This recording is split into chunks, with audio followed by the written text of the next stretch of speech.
Sweden is very technically driven and savvy. You have a lot of Swedish companies that have subsidiaries, branches all over Europe. So there's a lot of capital flow, a lot of interaction. And so for us, it is in the Nordics a perfect starting point. And then when you start the discussion, when you start to reach out, you find that there's also genuine interest, and that is the perfect starting point to launch as we did today.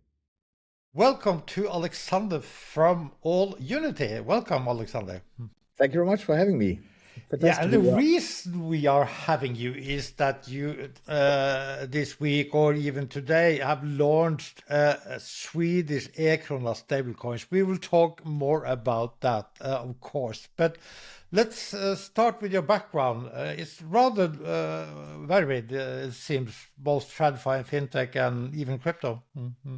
Yeah, absolutely. It's a question, how much time do you have? No, I'm a markets guy. Yeah, so I'm interested in building markets, and I worked for Deutsche Börse a long time in all the classic fields, spot market and derivatives markets and clearing and operations and tech and sales, onboarding markets, building out market segments and closing market segments and designing new products and what have you.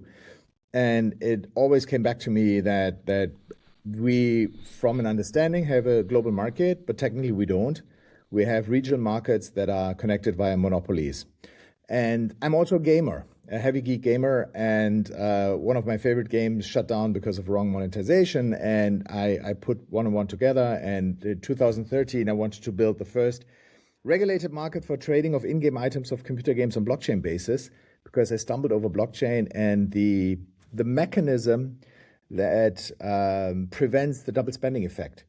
And being a markets guy, having been working in the finance industry for all my life, I understood that a lot of security mechanisms in the classical financial world are institutionalized because you cannot prevent the double spending effect. Now, if you can prevent, or when you can prevent the double spending effect, a lot of aspects in the classical world just fall away. Yeah. And so that brought me to the point, if that hits the market, inefficiency always prevails ultimately, then there will be a huge push in the industry and a huge change of innovation in the industry. And so this is when I really went down the rabbit hole into tokenization and blockchain and what have you. Later on, I became CEO of Börse Stuttgart, where we launched the Bison trading app, the first regulated MTF. Then I had the pleasure to work for BitMEX for a while, one of the OG crypto platforms, the inventors of the perpetual swap, the most traded crypto product in the world. But it was always clear that for me that you need the combination of the classical financial world and the quote unquote new world. Yeah. And you need a sort of regulated bridge function that allows actually both worlds to interact. And they need a lifeblood, and the lifeblood are stablecoins. Yeah, and you need regulated stablecoins because ultimately, although we celebrate the sizes of the crypto market, the classical world is still by far the larger market. So this is and is that why you ended up with AllUnity then, heading into that solution sort of? But what is AllUnity and who are behind the company? Absolutely. That was why I always thought we need to build banking infrastructure, not a bank, banking infrastructure as a bridge function. And you need the normalized transaction good, so to say. And that's a regulated stablecoin. Beforehand, we only had unregulated stablecoins. Kudos to all the success that Tether had in the past, don't get me wrong, right? But we need for the big TradFi industries, for the real economy, you need a regulated stablecoin. Otherwise, you can't cope with it on a global basis. Now, with MiCA and the regulatory frameworks globally evolving, we have now the possibility to structure a regulated stablecoin. And so I had a lot of conversation with my shareholders, DWS, Galaxy, and Flow Traders in the past anyway, because I knew them from my past jobs. And so we came together and he said, okay, why don't we launch a euro-denominated stablecoin from Germany to Europe and the world as a starting point, and then we see how it further develops. So exactly, this is how a long journey, but ultimately I'm here to launch the stablecoin.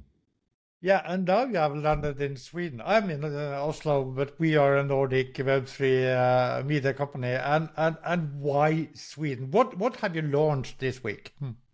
So Sweden is, for us, it's a very interesting market. So firstly, all over Europe, you have technically a unified regulatory framework, which is not 100% true, but let's say very close to 100% true. And so naturally adding European countries that don't have the euro is a natural first step. These markets have extreme interaction with the euro market, but still retain their own currency.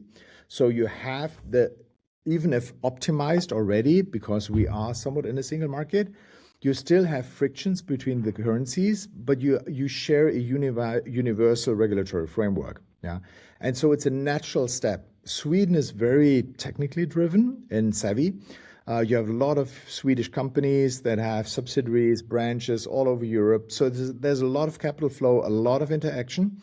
And so for us, it is in the Nordics a perfect starting point. And then when you start the discussion, when you start to reach out, you find that there's also genuine interest, and that is the perfect starting point to launch as we did today. And when we are talking about stablecoin, it's a private type of money.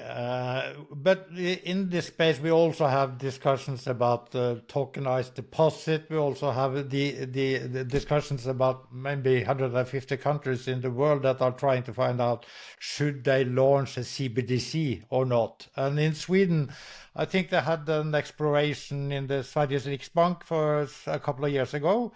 They are still exploring or viewing what is happening, but they haven't made any decision. But what will be the attraction of a stablecoin compared to a CBDC, or what do you think about CBDCs?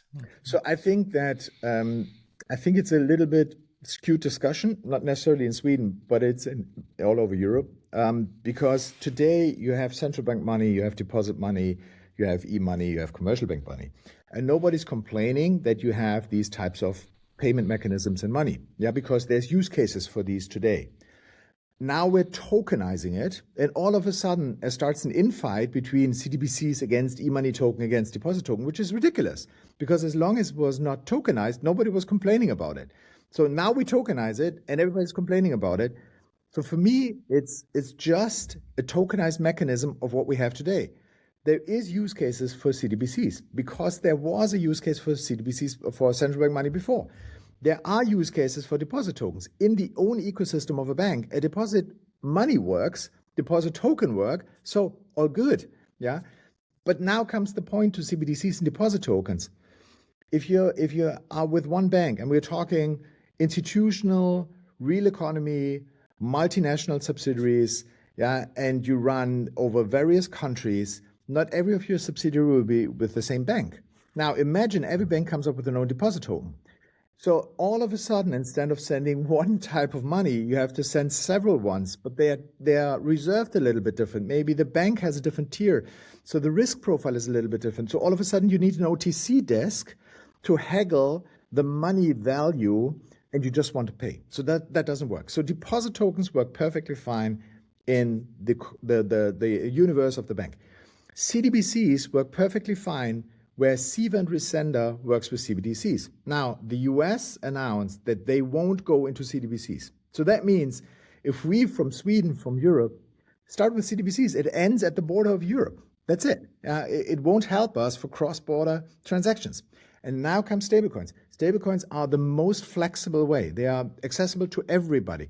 They can be, especially when you think about later stages, programmability, data, identity, approval, status. So it can be programmed to the actual use case, which I can't imagine from something centrally organized like a CBDC, and also not from the bank, because the bank would have to treat with every possible aspect of building out the deposit token, which will just be too much. So for me, it's just, there will be CBDCs, there will be deposit tokens, there are stablecoins, so e-money tokens, and that's it. So they will live more or less side by side then, but Correct. For different type of use cases. But what is the use case for stablecoins? Because critics will say that it's only used for crypto trading. Yes, this is where it came from originally. Yeah, it came from exactly perpetual trading. So the BTC USDT perp on Asian crypto exchanges that actually pushed the stablecoins. and also is why US dollar was still it is still a dominant factor in that one because it comes to crypto trading. I think I'm always a little bit puzzled when people approach me and tell me, "Hey, Alex, what's the use case of stablecoins?" There's not really a use case. Think about cross-border money transactions. This might be highly optimized for, let's say, the big fiat currencies, the G7 currencies. But think about, I don't know how optimized the street between Sweden and Argentina is, between, I don't know, Ghana and Japan or Japan and Philippines. Yeah, it might be super optimized between Japan and Europe. But depending on who you are, depending on how many transactions you do, depending on whether there may be capital restrictions or not, the money can take a few days. It can cost you a few percentage points, not basis points, percentage points. And that's real money, that's cost, that's risk to your company, that's counterparty risk, that's currency risk, that's FX risk that you have to bear.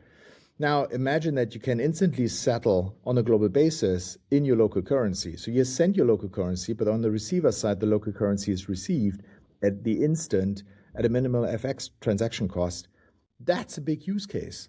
So we're not targeting that you pay with our stablecoin at the bakery. Yeah, that's not the point. So on a daily basis, around 600 billion euro are going into the European Union, out of the European Union. And they are processed via various means of payment. Yeah, as I said before, that is our market. Tokenizing parts of that, if bringing efficiency to cross-border money transactions. Just an example, Taiwan, they have the Taiwan dollars restricted. Global transactions work on US dollar. Now you're a European company. You send euro, you have to convert it to US dollar, you have to convert the US dollar to Taiwan dollar, and then you pay out. It's 2 times FX. That's inefficiency, and that can be solved with stablecoins. At the moment, you have then launched euro, you have launched also Swiss franc, and now the Swedish krona. And what is your roadmap then? Where will you go? I can't say too much, but let's say after the summer. A little. Okay, a little. So there's naturally a few big ones that you have to tap into at some point in time. So US dollar is definitely on our roadmap. I'll tell you when, but it's definitely on the roadmap. You have to have it.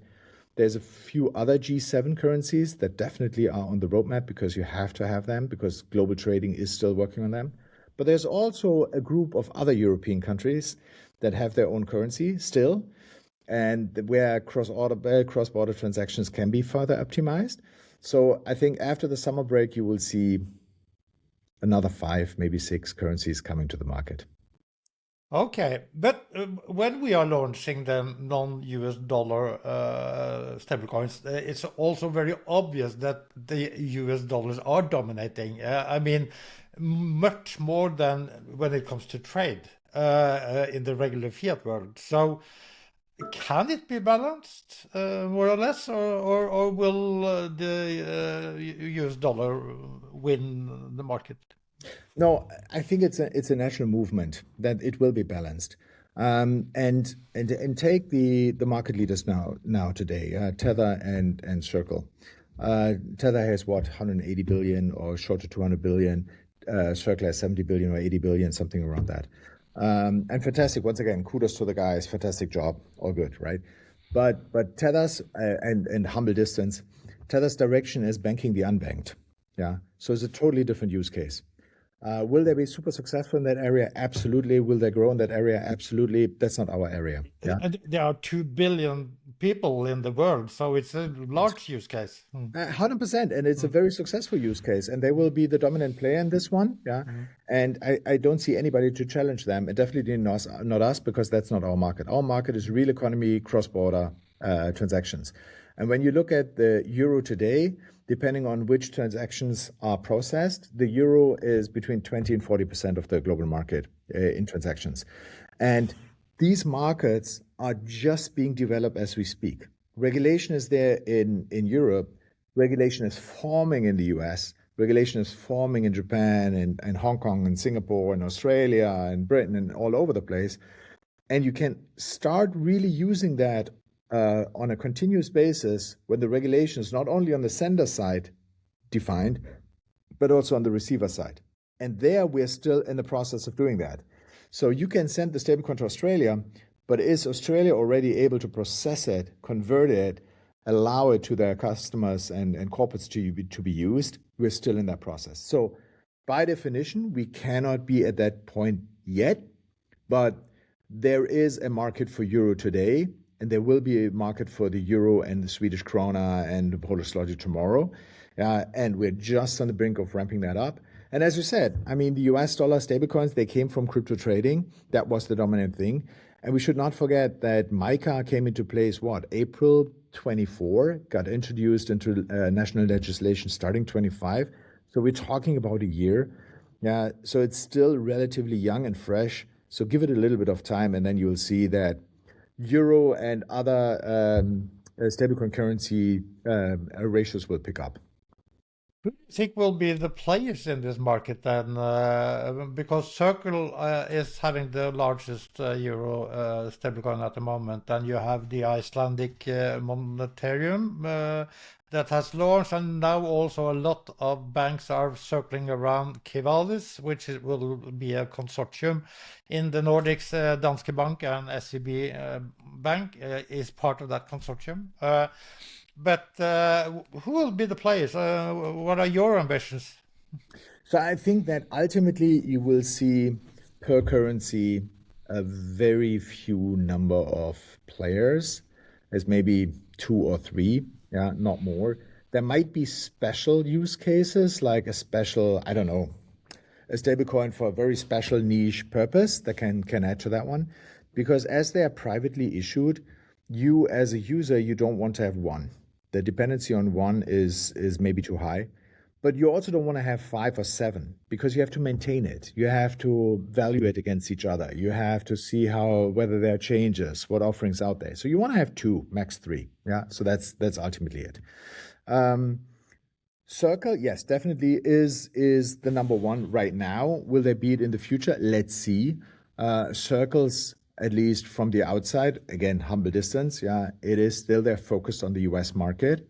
And I think they carefully, which might be right, evaluate how the European market is developing. Yes, you have Monerium in Iceland, they're around for a long time. You have Quantos, you have Kivalis. The critical part is not so much that. The critical part is what is the target customer group that they want to tackle? Our target customer group is the real economy. The real economy reaches out when they talk to us to their house bank to offer them a wallet infrastructure. And most banks, and this is true also for the Kivalis banks, as far as I know, they don't offer a wallet to their clients. So when the customer is interested to use a stablecoin, the first thing is they need to be able to process it. So if my house bank is not offering a wallet to me, that ends the storyline.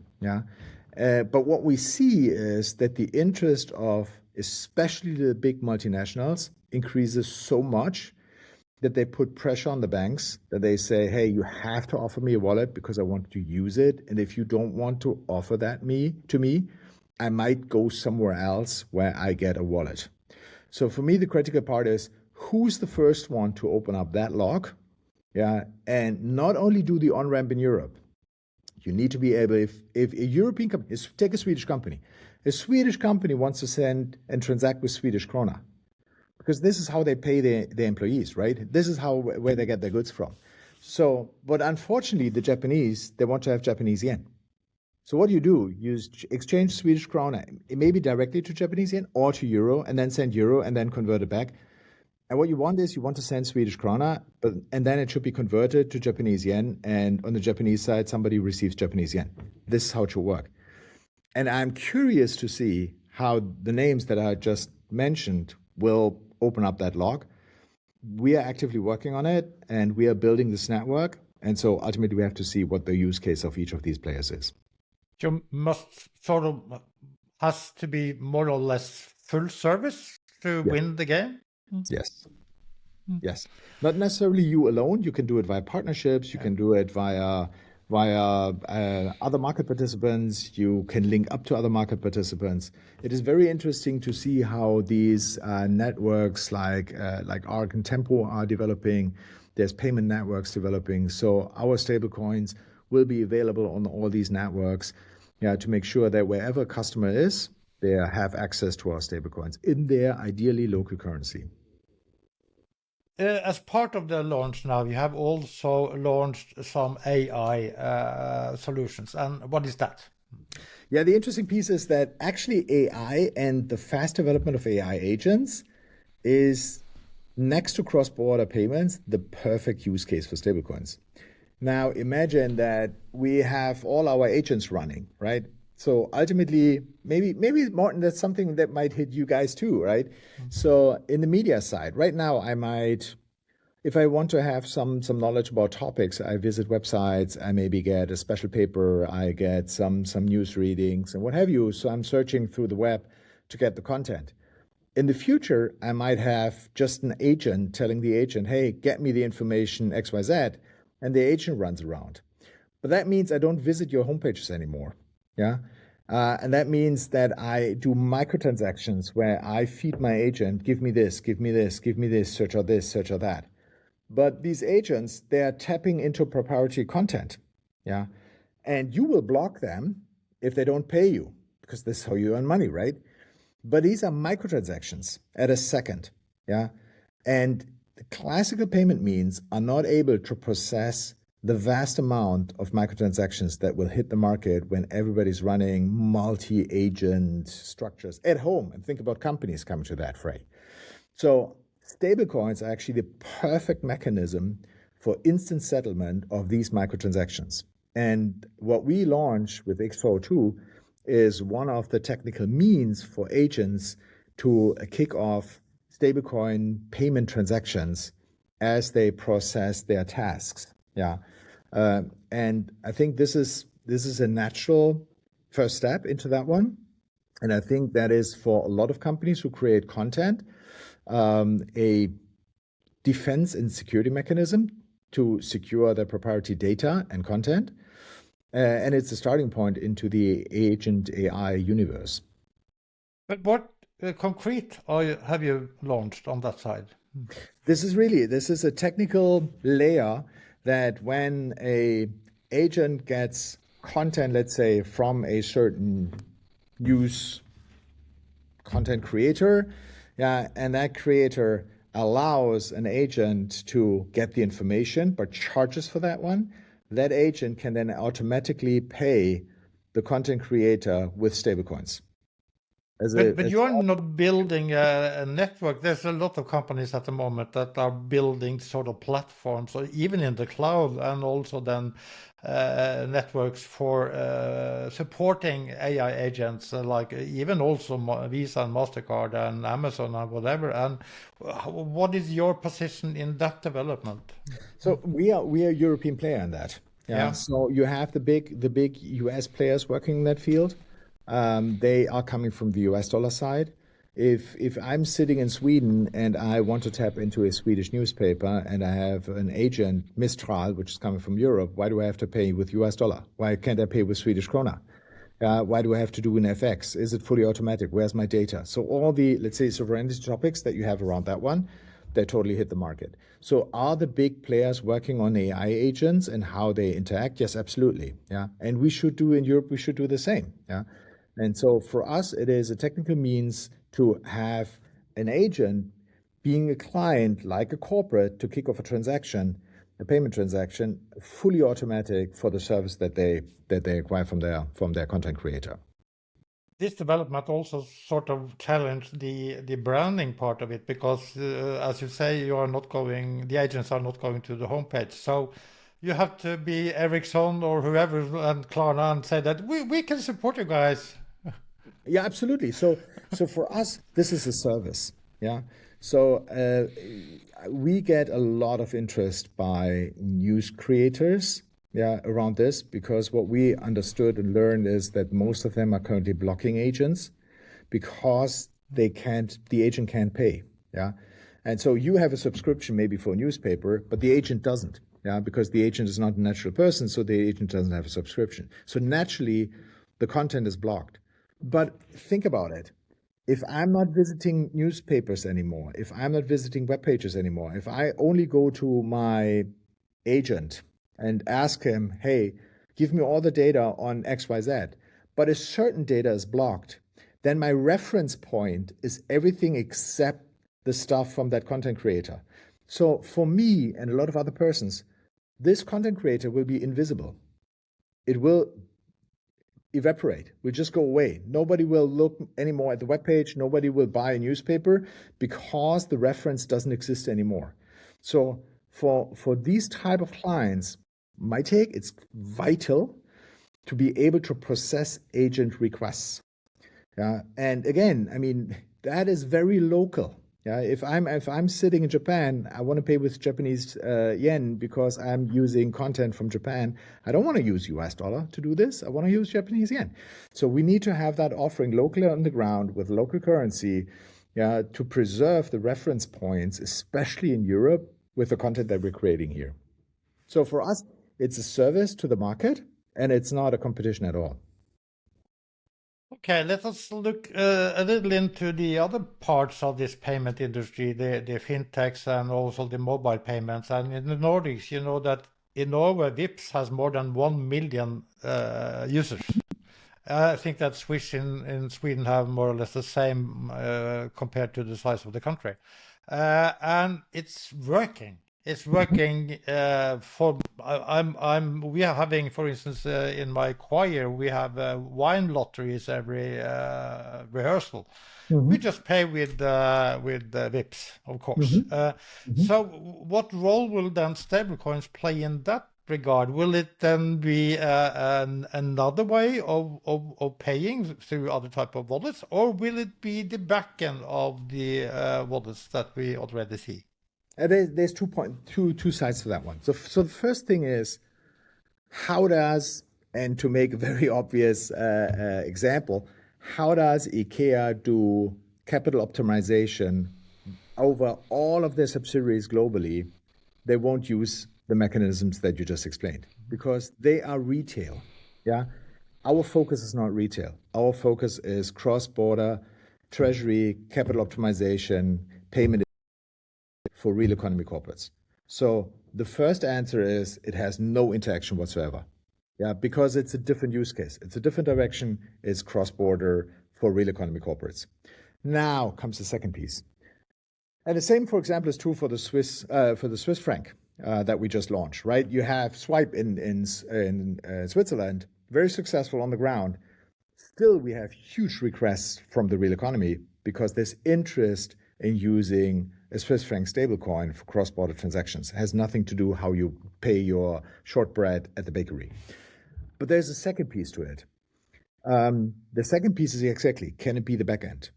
So I think that in a few years from now, we won't talk about this topic anymore. In an ideal world, we don't ever talk about this topic because as a consumer, whether you are a treasurer from a company or you're a real retail person, private person like you and me, we just want to pay. I don't care. I don't care whether this is a stablecoin behind it or this is behind it or this is behind. I don't care. I just want whoever provides me the means to pay, they should sort out the most efficient way for me. And if the most efficient way is Swish, I will use Swish. And it's fiat backed. And I'm fine because it's efficient. But if the most efficient way is a stablecoin, they should use a stablecoin. Yeah, I don't care. Just do it for me. Yeah, and this is where we need to get. And this is for me also the big role of the classical players like banks. They should offer an infrastructure, or whoever's providing the payment mechanisms for Swish and Swipe and all the other ones. They should sort out that the best way of payment is available to the client. Yeah, and we just provide one element to that one, and that's stablecoin payments. So for me, it can be the backbone. Ideally, nobody talks about it because it's just infrastructure, but it's a different use case. So technically, it's side by side. But is the crypto framing of stablecoins, even stablecoins, hurting the growth? Absolutely, absolutely, and it is ridiculous that although the regulation is, I would say, for a first shot, extremely good, MiCA, it is markets in crypto asset regulation, and having the name crypto in that one kicks off a discussion whether a stablecoin is a crypto asset or a payment mechanism or a cash or cash equivalent, which is ridiculous because everybody, including the regulators, say, well, this is cash or cash equivalent. So a certain opinion saying that this is an asset and should be treated as an asset, which is crazy. Yeah. But these are, let's say, the things where, with all the due respect and all the big burden that the regulators and the legislation had to do with designing the law, maybe they didn't see this coming. Yeah, but this is something that we have to clean up now. I think MiCA is, in a lot of aspects, the blueprint for everything, even the Genius Act. And when you see regulation developing globally, everybody's leaning towards MiCA. So they did pretty well for the first shot. But there's a few things that we have to clarify. And the one that you said is actually a very, very important thing. Stablecoins are cash or cash equivalent. They are not a crypto asset. They are not a asset like Bitcoin or some stocks or whatever. They are payment mechanism. Yeah, and they should be treated as that.